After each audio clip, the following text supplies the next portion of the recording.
So I'm going to start giving you the instructions in how to use interpretation in English. So if you have a computer, click on the globe-like icon that's at the bottom right of your Zoom window, then select English. If you have a tablet or a smartphone, click on the three dots at the bottom right of your Zoom window, then language interpretation, then on English. If you do not select a language, you will not be able to hear the interpreter. Please be mindful that we're going to have live translation, so if you're going to be a speaker, try to have a slow pace. Thank you very much. Muy buenas tardes a todos, mi nombre es Cristian, estoy con mi compañera Tania y vamos a ser los intérpretes para ustedes el día de hoy. Les voy a dar unas instrucciones cortas para poder utilizar la interpretación. Bueno, si ustedes tienen una computadora, seleccionen el botón que dice interpretación en los controles que están en la parte de abajo de su pantalla y elija español. Si tienen un tablet o un celular, hagan clic en los tres puntitos en la esquina inferior derecha de su ventana de Zoom, luego en interpretación de idioma y después español. Si no selecciona un idioma, no podrá escuchar al intérprete cuando hable en su lengua. Y por favor recuerden que estamos con traducción en vivo en directo, entonces si van a hablar, por favor háganlo a un ritmo despacio. Muchísimas gracias por su atención. Thank you very much to everyone. Have a great meeting and back to you, Annette. Thank you so much, Christian. I am going to go ahead and get started and share my screen.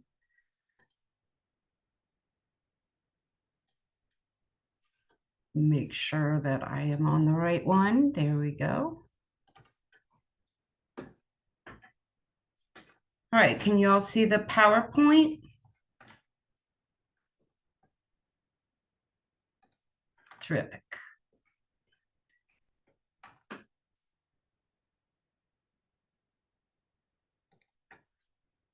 There we go.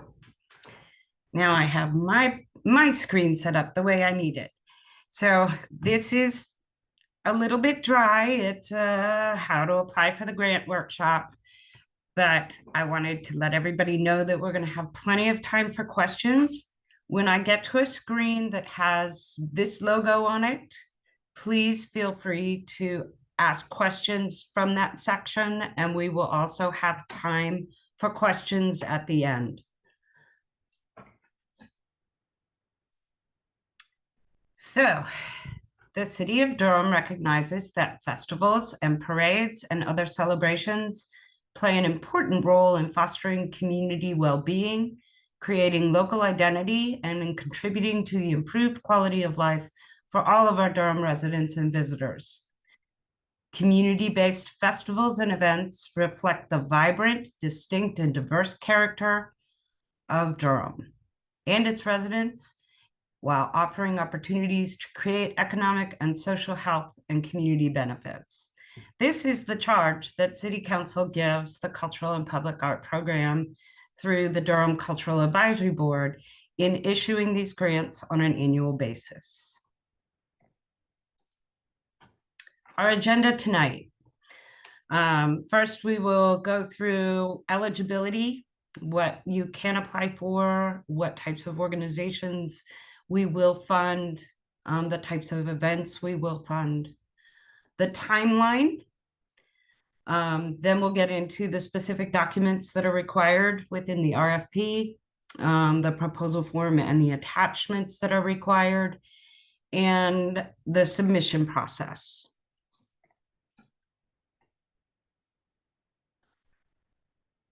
So first is eligibility. And yes, Ted, I will be posting the recording on the website for festivals and events, which is already in the chat, and we can make the PowerPoint available as well.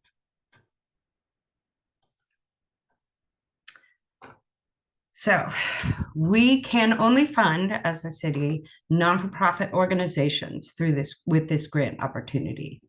So it is important that the nonprofit organization is in good standing with both the North Carolina Secretary of State's office, as well as with the IRS. Or if you're an event coordinator and you would like to submit for funding, you need to submit for funding through a nonprofit who can act as a fiscal agent. Fiscal agents can be any nonprofit in good standing with both the Secretary of State and the Internal Revenue Service. They do not have to have a mission that is associated with arts and culture. So any nonprofit in good standing will qualify as a fiscal agent. All of this information is on pages 5 through 7 of the request for proposals, the RFP document. So the proposal itself, we are looking for experience in working through event planning processes, experience in offering event planning or offering events to the community. The nonprofit, again, needs to be in good standing with the state as well as the Internal Revenue Service. Proof of tax exempt status is required for the grant application. So this is your IRS determination letter, and you will be able to upload that into the application portal. For those agencies who are already receiving city funding, you need to be in good standing and compliance with the grant requirements. If you are awarded, you must enter into a contract with the city and provide the required insurance, which is detailed in the request for proposals document at the time of contracting. And of course, the event must prominently feature arts, literary arts, culture, art, dance, history, heritage, literary arts, performing arts, music, and or cultural traditions. Respondents that have received funding in the past, again, who have not been complying with reporting or other contract requirements will not be considered for funding in the next year. The list of what we do not fund. We do not fund fundraisers. So if your event's primary purpose is raising money, that does not qualify. Sporting and athletic competition that does not have a demonstrated link to artistic and cultural traditions is not qualified for funding. Relating to a church or religious organization or government or a residential project. If you are using the event as a platform for political purposes, that does not qualify for funding. If your event is related to demonstrations, marches, rallies, or other protests, it does not qualify for this funding. We do not fund trade shows and business conferences, workshops, employee trainings, those types of things do not qualify for this particular grant program. And finally, we do not fund scholarships, prizes, cash awards, endowment funds, debt reduction, lobbying, capital campaigns, buildings, renovations, or purchasing equipment. And within your funding, when you are budgeting, we do not fund food and beverage, and we do not allow for these funds to be re-granted to other organizations.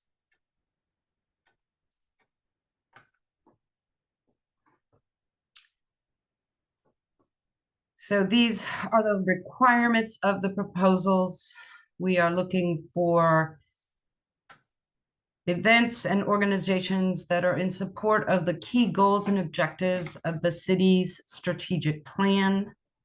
This can be found on the website. There are links from the homepage to the city's website or to the city's strategic plan.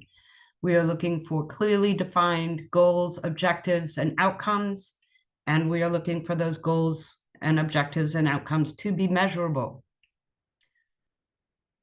We certainly are looking for a well-planned and achievable event with clear timeframes. We are looking for events to be proposed that will encourage our residents and larger community to be involved, and for these events to expose cross-cultural engagement, demonstrating the ability to raise additional funding is important when you are proposing your budget. We know that our funding is important, but we cannot fund an entire event. So you will need to have other support or cash on hand to complement the city's funding. We do not require a match, though. And we prefer to see proposals that demonstrate partnerships, so that you are working in partnership with other organizations, individuals, neighborhoods, businesses, along those lines.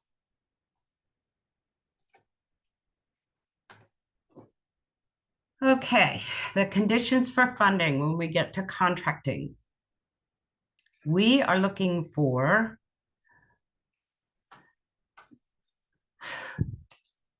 folks who are going to be able to negotiate their contract in a very compacted timeline.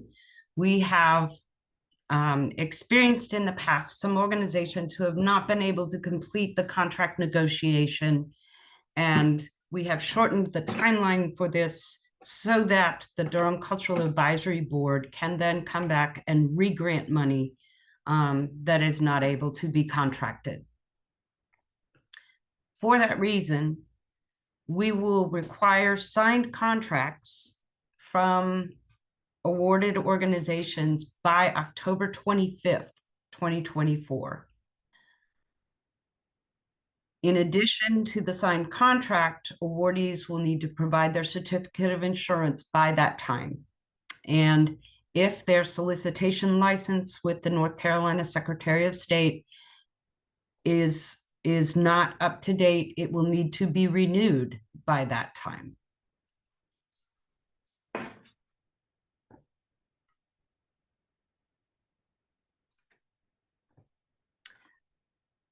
All right, I'm going to pause here because that was a lot of information. Are there any questions?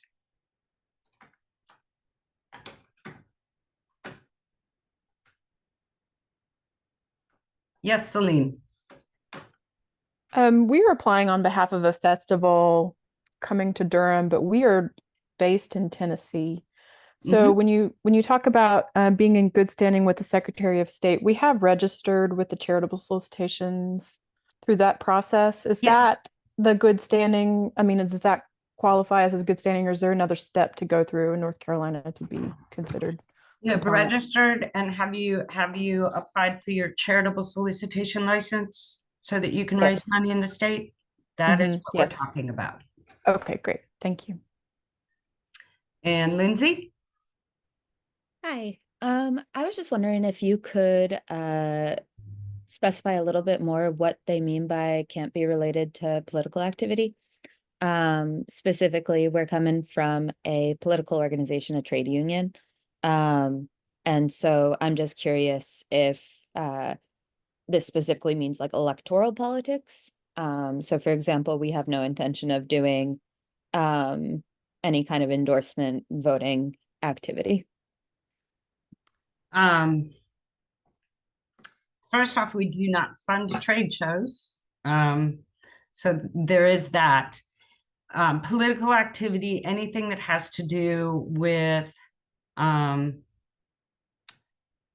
would say allowing for campaign, or not allowing for, certainly we fund organizations that have voter sign up and things like that, but I certainly would not see us funding an event that has political candidates espousing a particular platform, or if the organization is espousing one particular platform. Okay, thank you. And I meant like labor union, not trade union. Thank you. Calvin. Could churches serve as fiscal sponsors, or would that not work?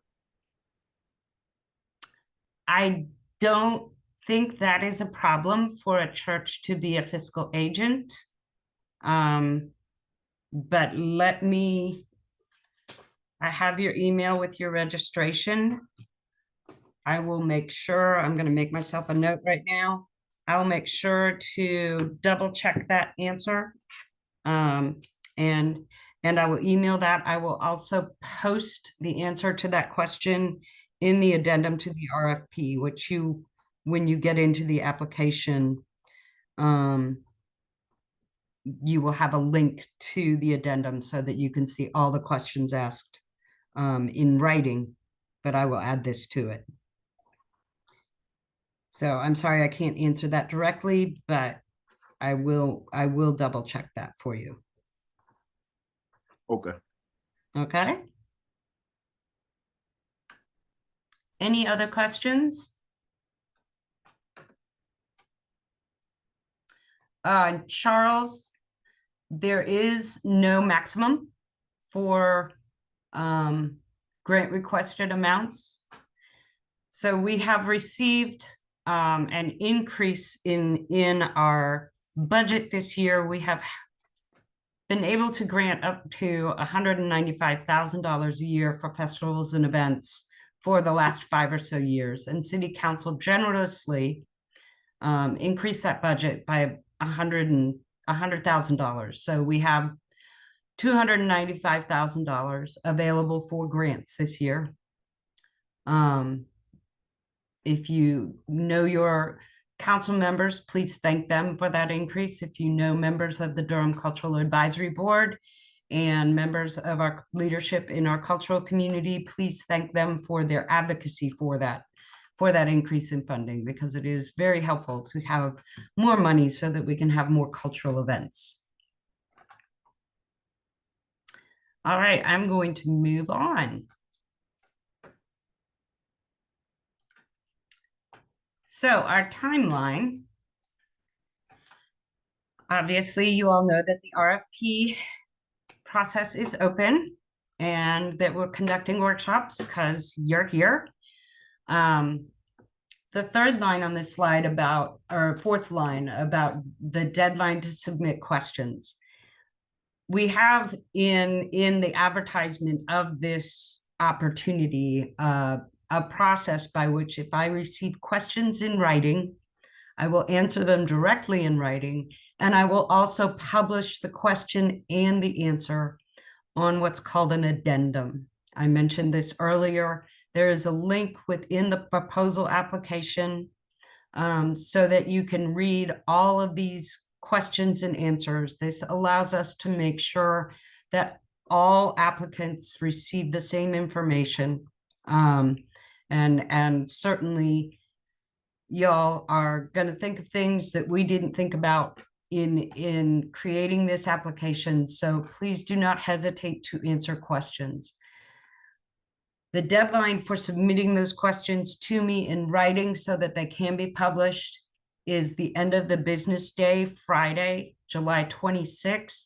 I would expect the answers to all of those questions being available and in the addendum no later than July 30th at the latest. This third line about drop-in office hours. Several of you that are on this call have already signed up. I have about four meeting slots left.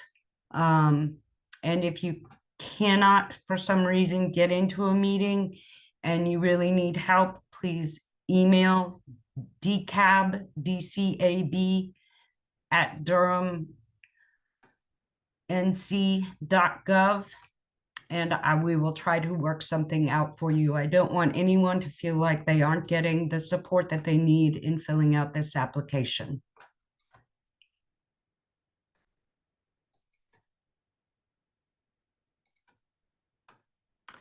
The deadline to submit your proposal, which must be online, you have to submit online, is Thursday, August 8th, 2024 by 11:59 p.m. When you submit through the application called Submittable, you should immediately or very shortly receive a confirmation receipt email. If you have not received that confirmation of receipt, please contact the City of Durham through the email address that I just gave, dcab@durhamnc.gov, so that we can check and see if your proposal has gotten lost somewhere in the system. It is very important that you remember in the online portal, and you're going to hear this a second time, to hit submit after you finish all of your entry. The timeline after you submit, which is the important stuff, because this means when you find out, Durham Cultural Advisory Board will be, and the dates there are wrong. Durham Cultural Advisory Board will receive your proposals and review them individually from August 9th through August 20th. I apologize for that typographical error. They meet to discuss those applications and look at the entire body of work, all of the applications that we have received. On August 21st, from 2 in the afternoon until 6:30. At that meeting, they will make a decision on the recommendation to city administration for the entire fund. City administration will receive that recommendation and approve or make alternate recommendations in early September 2024. Applicants, everyone, will be notified of awards or the decision to not award in the middle of September. During that notification, if you receive an award, you will be asked to revise your scope as well as your budget based upon the amount of the award. Once I receive your revised scope and your budget, I will issue a contract, and all applicants must sign that contract by the end of October, October 25th, 2024.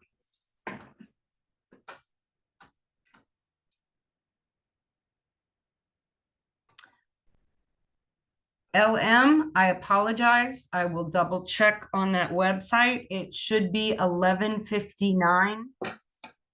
Proposals are due Thursday, August 8th at 11:59 p.m.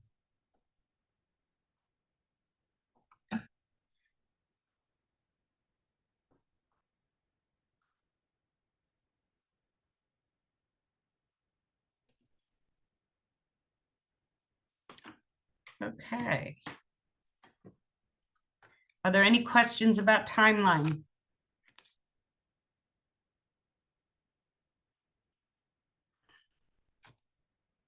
Karen, that's a good question.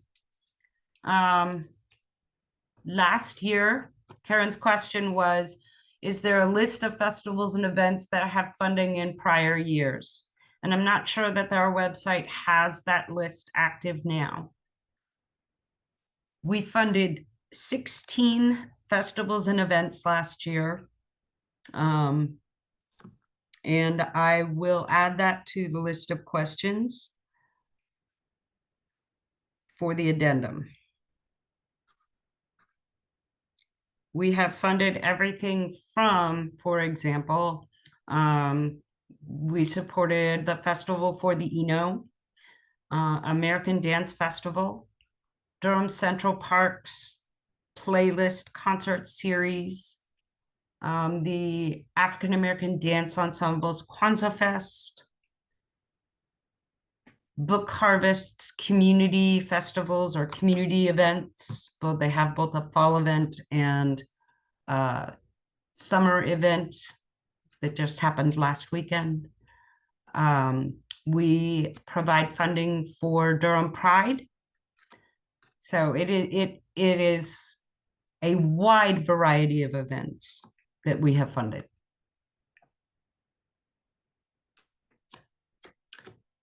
Ted Rogers, there is no minimum time that a nonprofit has to be in existence. That is not an eligibility requirement. Are there any other questions?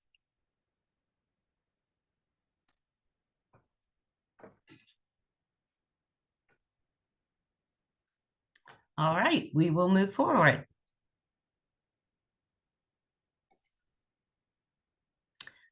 So the proposal form and its attachments.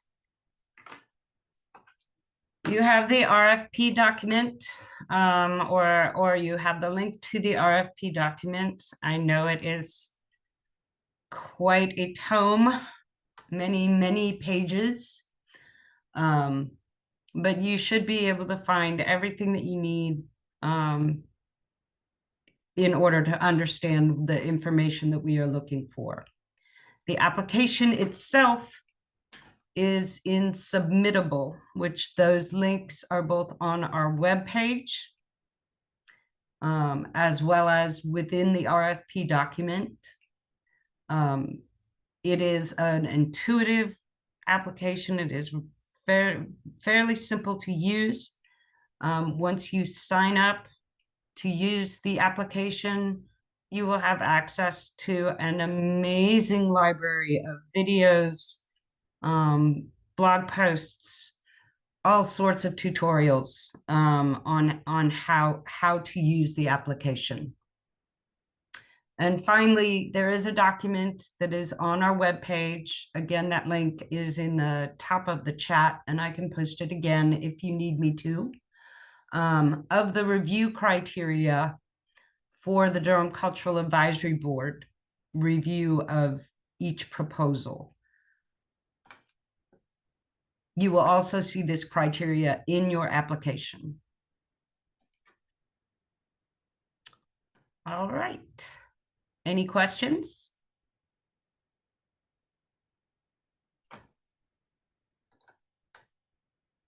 I don't see any hands or anything in the chat, so I'm going to move forward.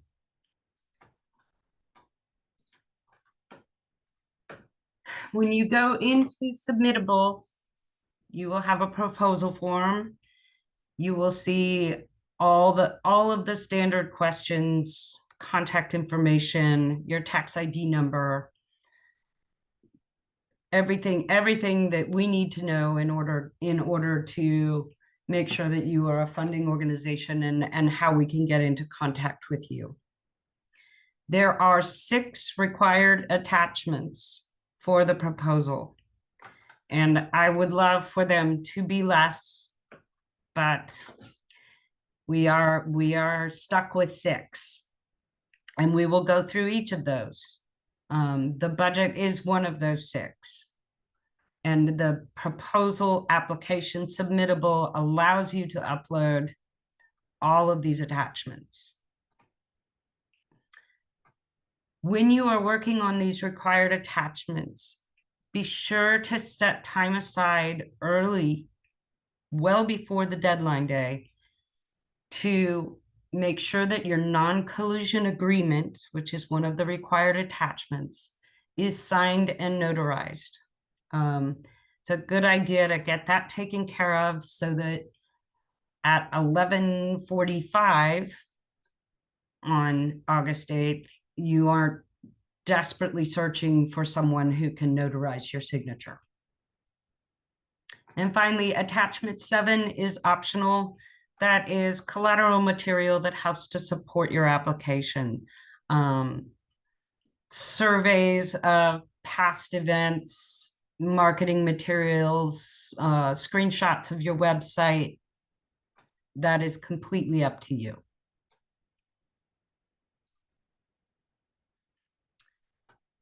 There are several narrative sections within the proposal form. The first one is the description of your event. This is your elevator speech, your who, what, where, when, and why about the festival and event that you're proposing. Within submittable, there are character limits on each narrative section. I have tried to make them generous, generous enough, but not overloading. Character limits do include spaces. We certainly recommend that you work on your narrative sections of your proposal within Microsoft Word or Google Docs or something that will allow you to check and make sure that your character limits are within, or your wording is within the character limits, so that you can not deal with having truncated text when you put it into the application.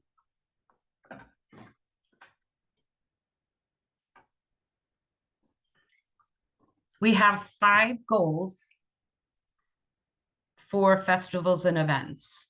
And the book of the application, the rest of what you're doing from a narrative standpoint, is addressing these goals. The bullet points that you see under the goals on these slides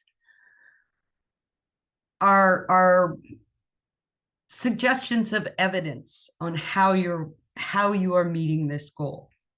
We do not expect every event to be able to demonstrate or provide evidence for every single bullet point. We also do not assume that these are the only ways that you can demonstrate evidence of meeting these goals. Within the application form, you will see check boxes where the bullet points on this slide are, and there is narrative opportunity for you to be able to explain if you think that you are demonstrating this goal in other ways.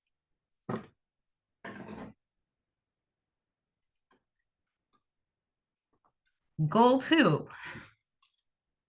This is one of our primary goals. This is important to elected officials as well as to the overall community of Durham, which is why it is worth a few more points. If you notice, goal 1 was 10 points. Goal 2 is 15 points. We do not expect every event to make hundreds of thousands of dollars for Durham, but every event is going to provide benefit to the community around the event. So the restaurants, the stores, it is going to bring you are going to bring visitors into Durham. And there are all sorts of ways that you are going to provide that economic impact. When the reporting requirements for those who are funded, we do expect you to report on your economic impact, and we do provide you with links to tools for how you can calculate that. It is important that you have a plan to track attendance for your event. This does not mean that you need to sell tickets. There are other ways to track attendance, through surveys, through having volunteers do counts throughout the event with clickers, all sorts of ways that you can track attendance, but it is important for determining how impactful your event is to the economy of our community.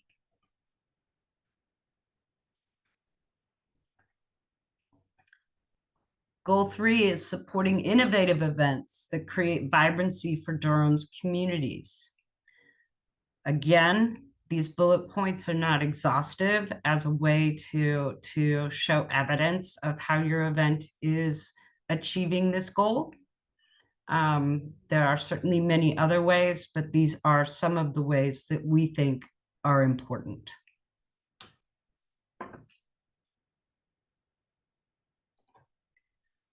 Goal 4.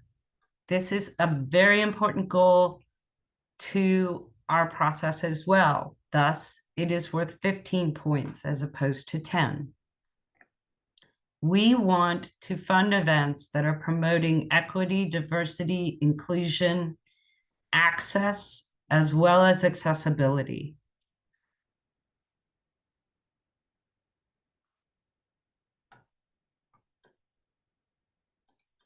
And goal 5, we've increased the scoring of this goal from previous years so that it accounts for 10 points.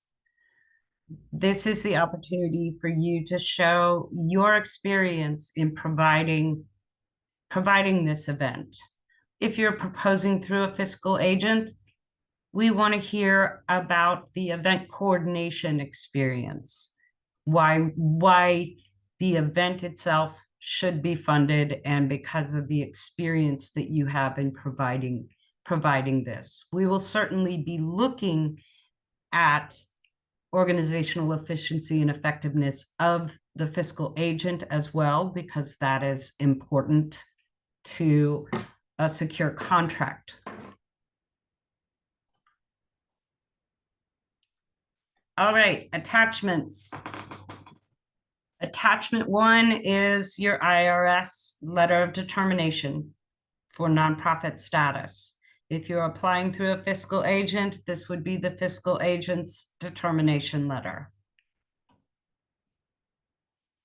Attachment 2 is the charitable solicitation license from the state of North Carolina. This is a document that needs to be renewed annually. I would check on your status or have your fiscal agent check on status of the charitable solicitation license as soon as possible. It does need to be current at the time of contracting.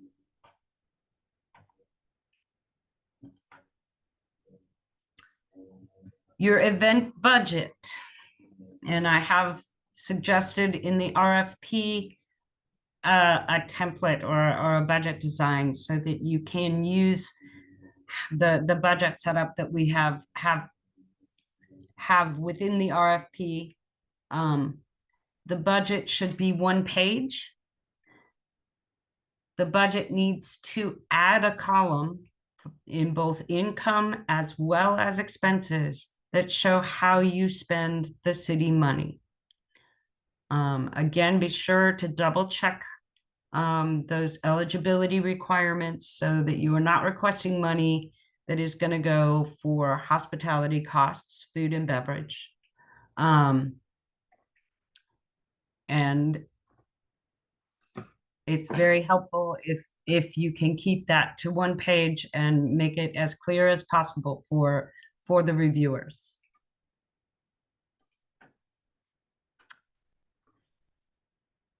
The 4th attachment is a report on the organization's board and staff demographics. Now, this is not something that is used for making funding decisions, but it is helpful from a standpoint of the Durham Cultural Advisory Board reviewers being able to make sure that they are providing funding to organizations that are representative of the community of Durham. Again, we do not make funding determinations based upon any demographic information, but it is helpful information for our reporting purposes. Attachment 5 is a requirement for contracting. And this is similar information to the staff and board diversity, but it is just looking at the workforce. And again, this is a required document. It is a fillable form. It should be fairly simple.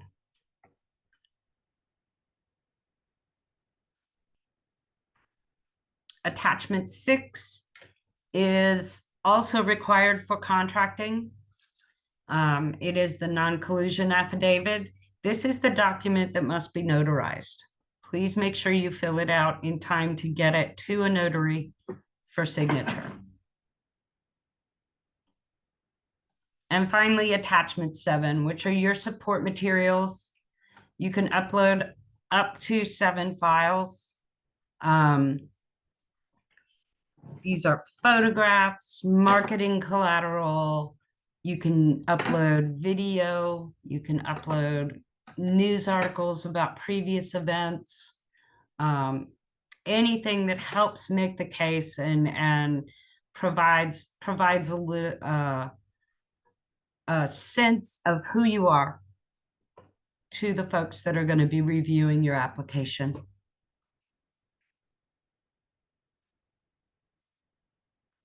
And we're going to pause before we go into the submission process for any questions.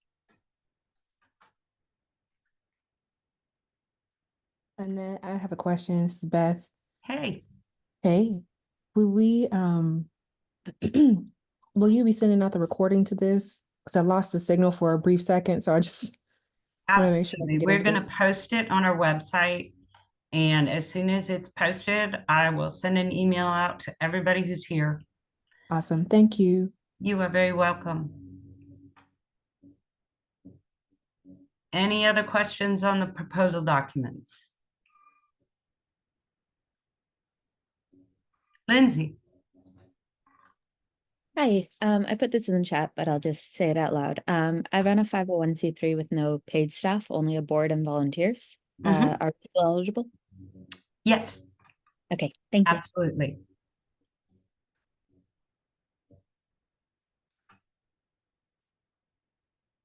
Any other questions? All right, we will move on. Again, the submission process is all online. The QR codes that you see posted on this page will take you directly to the web page that will have links to the RFP that I have referred to several times, the request for proposals. It will have links to Submittable. It will also have links to those goals that we just talked about. When you click into Submittable after you've created your account, you will see the festivals and special events request for proposals. So it should be fairly easy. If you have questions that you would like to have those answers shared amongst all applicants, which we greatly appreciate, please send them to me through dcab@durhamnc.gov, and I will put that in the chat. By close of business Friday, July 26th, and I will answer all of those questions directly and publish them in what is called the addendum to the RFP. You will have a link in the application on Submittable that is going to ask you if you have, when you read the addendum, and you just have to put in a date. That link and that question has a link to the addendum, so you can read it while you are completing the application. Please remember, applications are only online. We will not accept any paper or emails as far as funding applications.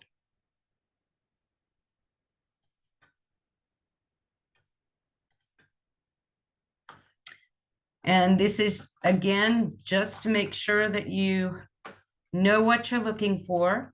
The proposal form in Submittable will have the City of Durham flag at the top of it. It will have instructions, and then you will be able to scroll down. If you are accessing the proposal from our website, which is where the QR code that is posted will take you, you will see the icons with the pencil that will take you to the proposal site. Again, Submittable has excellent tutorials, how-to articles, blog posts. Certainly you can find all of your help within the app.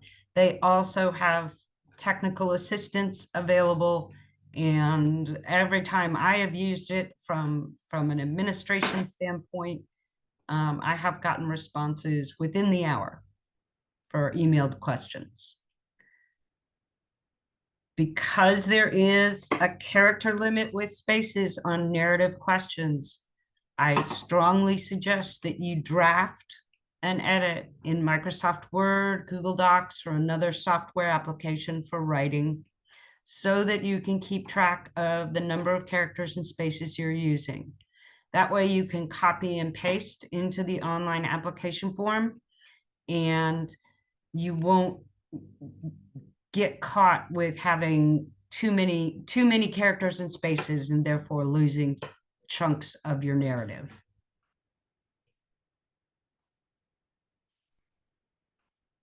And that is the end of my proposal. So I am going to stop sharing my screen and open the floor for questions.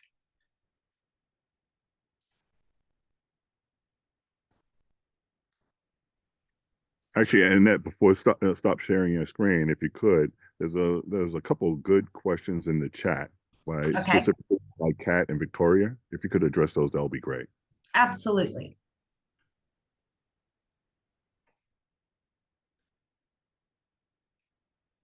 Kat, yes.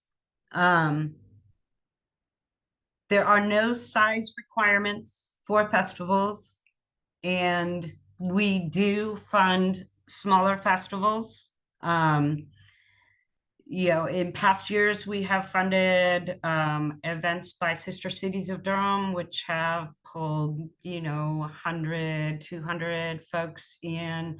Kwanzaa Fest is a 1-day, 4 hours on New Year's Day at the Armory. It is a very small organization and a small budget, and the funding support that the city provides is significant to that organization. So it's not all big festivals and big budgets. It's also much smaller organizations and smaller budgets. Another example, this year we funded a Southern Black Writers Conference. It was the very first year that it has ever been offered. It's called the Griot and Gray Owl Conference. And that was very small. And let me scroll down to this other question.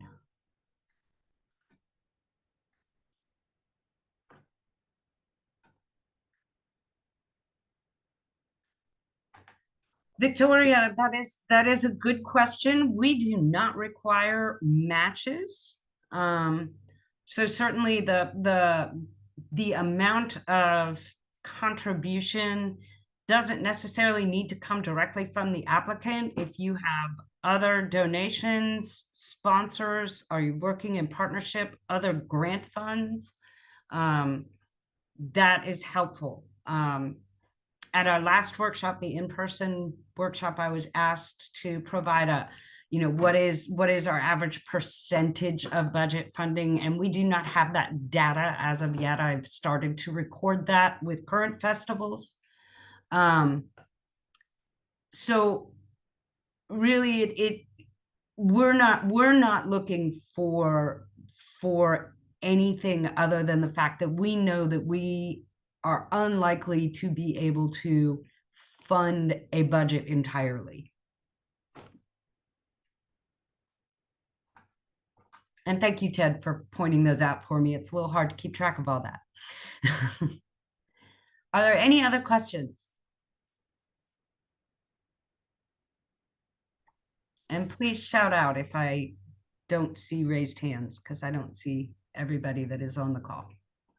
Hi, this is Charles. Hi, Charles. I was wondering, hi, I had a question about the charitable solicitation license requirement. So our organization has historically been well below the threshold that the Secretary of State requires to have that license. So do we still need to submit that? If you do not need if you are exempt from providing the license, if you can provide your letter of exemption. Okay, got it. Thank you very much.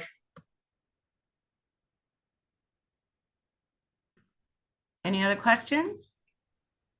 Hi, this is Victoria again. And Yes. I have a question about the location of the event. Do we choose it ourselves or city assigns it to us? You choose it yourself. Okay, thank you.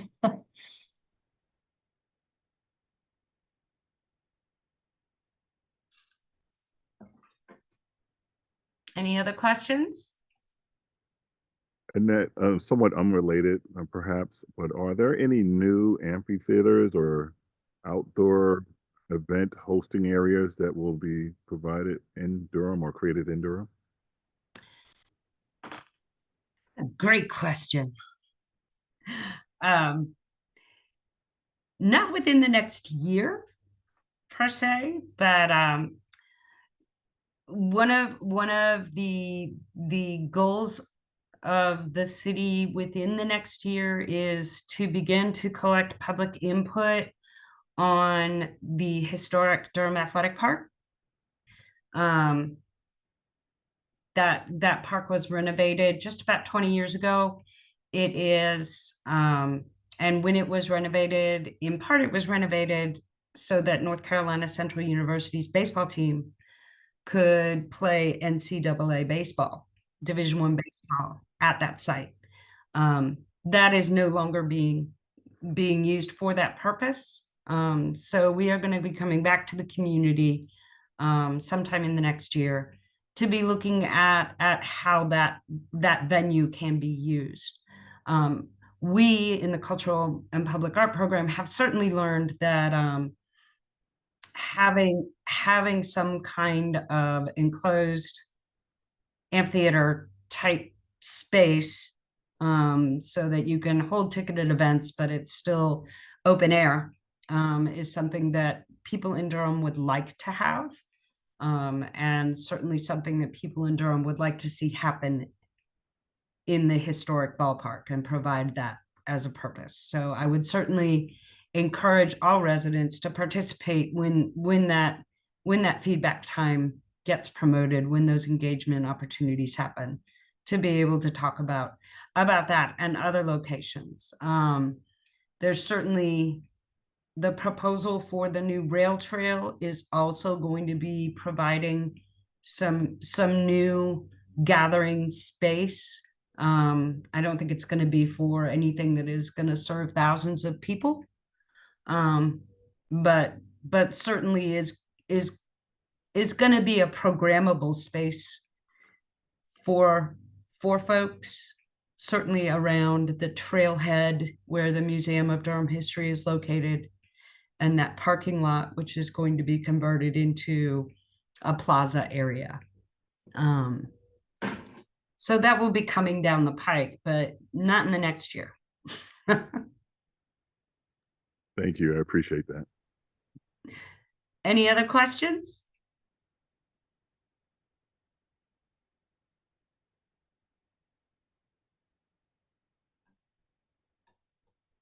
Do our interpreters have any questions on their end that they need help?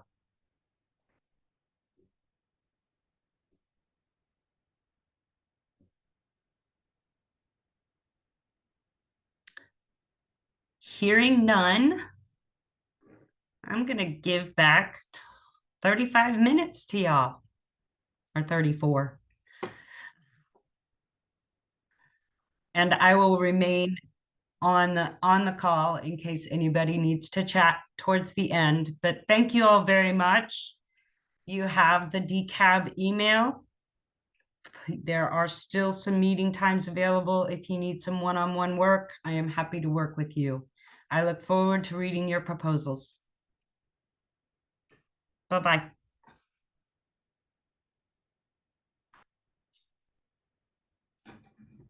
Thanks, Annette. Bye-bye now. Thank you, Ted.